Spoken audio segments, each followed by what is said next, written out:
और चारों वेदों ने जब अयोध्यापुरी में श्री रामचंद्र जी की स्तुति गाई तो उनके आखिरी 4 लाइनें जो हैं स्तुति की, उसमें ये ध्यान में बहुत बड़ा गूढ़ रहस्य छुपा हुआ है।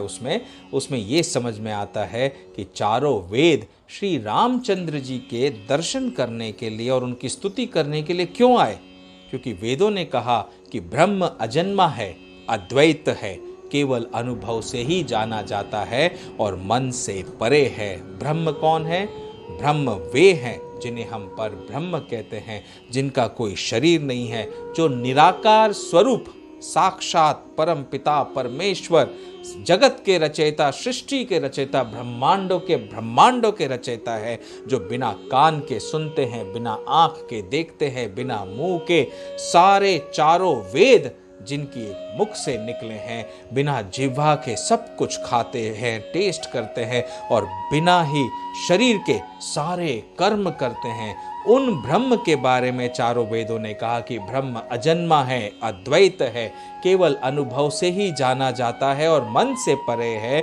और जो ब्रह्म का ध्यान करते हैं वे ऐसा कहा करे और जाना करे, किंतु हे नाथ, हम तो नित्य आपका सगुण यश ही गाते हैं। देखो वेदों ने चारों ने क्या कहा कि वे हमेशा प्रभु का सगुण यश ही गाते हैं, यानी सगुण रूप में जब भगवान आते हैं, जब जब भगवान इस सृष्टि में सगुण रूप में आते हैं, चारों वेद वहां पर आते ही आते हैं और वे प्रभु के सगुण रूप को देखकर उनकी स्तुति करते हुए थकते नहीं हैं। हे करुणा के धाम प्रभु, हे सद्गुणों की खान, हे देव, हम यह वर मांगते हैं कि मन वचन और कर्म से विकारों को त्याग कर आपके चरणों में ही प्रेम करे। ऐसे वेदों ने स्तुति गाई और वेदों की इस स्तुति को पढ़ते हुए और इन 4 लाइनों को आखिरी के समझते हुए मुझे वो क्षण याद आ गया जब चारों वेद भगवान श्री राम, लक्ष्मण और माता जानकी के दर्शन करने के लिए कलयुग में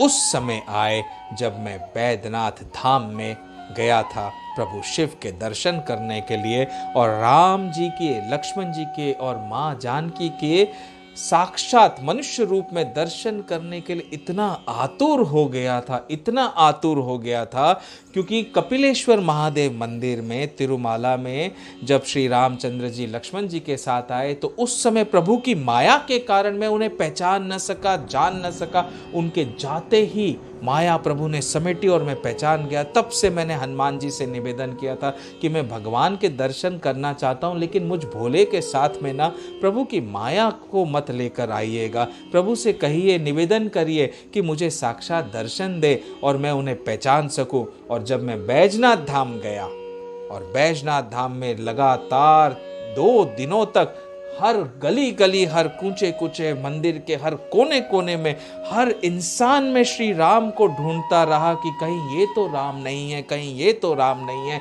कहीं वो तो लक्ष्मण जी नहीं, कहीं वो तो मेरी सीता माँ नहीं है। ऐसा ढूंढते ढूंढते उस समय ऐसा अंतर मन में जागृत रोशनी हुई जिससे मुझे हर इंसान में राम ही राम दिखने लगे। हर माता और बहनों में सीता माँ दिखाई देने लगी, हर भाई में लक्ष्मण ही दिखाई देने लगे। लेकिन मेरे प्रभु श्री राम, लक्ष्मण और माता जानकी के फिजिकल प्रेजेंस, ह्यूमन प्रेजेंस का मुझे अनुभव नहीं हो रहा था और मैं उनके दर्शन करने के लिए आतुर हो रहा था। और तीसरे दिन सुबह सवेरे जब मैं वापस बैजनाथ धाम मंदिर गया दोबारा शिव जी के दर्शन करने के लिए, इस आस से कि शायद मेरे राम जी आ जाएंगे, तो उस समय वहां पर सर्वप्रथम मुझे 4 युगल पुरुषों के दर्शन हुए लाइन में खड़े खड़े। और वो चारों के चारों युगल पुरुष एकदम ऋषि वेश में थे, रुद्र की जैसे माला होती है वो पहने हुए थे और ऑरेंज कलर के वस्त्र ऊपर से लेकर नीचे तक पहने हुए और एकदम साधु वेश। चारों के रूप एक समान लग रहे थे, पतले पतले सुकुमार यंग एकदम, और दाढ़ी सबकी थी और मूछ भी थी। इतने सुंदर लग रहे थे, चारों के चारों युवा अवस्था में थे। तो एक बारी तो आज के समय तक मैं वहां पर खड़े खड़े मुझे ये ज्ञात हुआ कि ये कहीं चारों के चारों ब्रह्म ऋषि तो नहीं हैं जो वहां पर आ गए हैं। कहीं ये चारों ब्रह्मा जी के चारों कुमार सनक, सनंदन, सनातन और सनत कुमार तो नहीं है? मैं तो उन्हें वही समझ बैठा था, लेकिन मेरे भाई ने बार बार मुझसे कहा कि सनक, सनंदन, सनातन और सनत कुमार, ये जो चारों ब्रह्म ऋषि है, ये तो बालक रूप में सदा रहते हैं, हमेशा कहीं भी दर्शन देंगे तो बाल रूप में देंगे।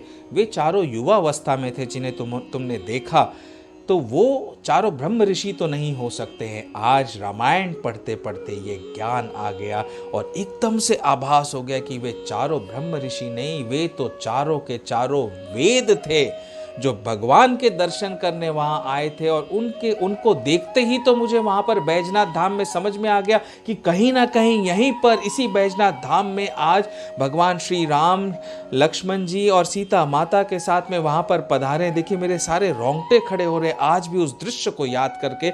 और मैंने अंतर्मन से मेरे बाबा से तुरंत की तुरंत उन चारों को देखते अंतर्मन से पुकार लगाई कि हे हनुमान जी महाराज, जिस प्रकार तिरुमाला में मैं जब लाइन में खड़ा था और आपने पीछे से पुकार लगाकर मेरे माया के पटलों को खोलकर बताया मुझे कि श्री राम लक्ष्मण जी आए और मैं उनके दर्शन पा सका, उनसे अंतर्मन से बातें कर सका।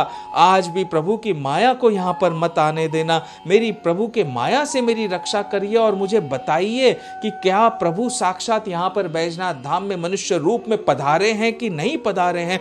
उसी समय आप यकीन नहीं मानेंगे, जो जोरदार एकदम पूरे लाइन में जोरदार गूंज के साथ में शंभू शंभू हर हर महादेव का गूंज उठा।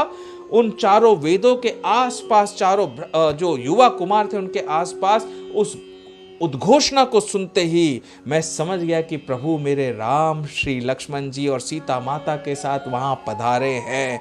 और कुछ ही समय में मेरे चेतना के सारे पटल खुले, माया पूरी तरह से हट गई और इस बार मेरे राम ने अपनी माया समेटकर एकदम साक्षात प्रभु हनुमान जी के साथ, माँ सीता और जानकी के साथ में मेरे पीछे ही लाइन में खड़े थे। और इस तरह से मुझसे बातें कर करके मुझे उन्होंने जगाया और जनाया कि देखो मैं आ गया हूँ, आप दर्शन कर लो और अपने हृदय को, अंतर मन को सब्र दो, ताकि तुम्हें ये अंतर्मन में एहसास हो जाए कि मैं तुम्हारे साथ हूँ। मैंने प्रभु श्री राम के, माँ जानकी के और लक्ष्मण जी के इतने सुंदर मनुष्य रूप में दर्शन पाए। जैसे ही चरणों में देखा, क्योंकि प्रभु ने कहा था कि चरणों में जब हम देखते हैं, हम चरणों से पहचान जाएंगे कि ये जो मनुष्य है ये भगवान है कि नहीं। भगवान किसी भी रूप में आए, लेकिन अब उनके चरणों की ओर देखते ही अंतर्मन से अपने आप आभास हो जाएगा कि भगवान आए हैं। वो सारी घटना मेरे रामायण सत्संग में आएगी, बैजनाथ धाम की बड़ी डिटेल में। उसे आप जब सुनेंगे तब आपको समझ में आएगा किस प्रकार प्रभु को पुकारा मैंने और कैसे प्रभु मुझे दर्शन देने के लिए आए। माँ के चरणों में जब देखा तो माँ के चरणों में देखते ही सारी सृष्टि, सारा ब्रह्मांड, सारे चक्र मुझे माँ के चरणों में दिखाई दिए। तब समझ गया कि ये तो मेरे श्री हरि, श्री राम हैं। माँ सीता और लक्ष्मण जी आए हैं इस रूप में मुझसे मिलने के लिए। मैं तो चरणों पे गिर पड़ा, प्रभु को प्रणाम किया मैंने। और प्रभु को प्रणाम करके प्रभु ने कहा, अब तो अपने अंतर मन की लालसा को दूर करो।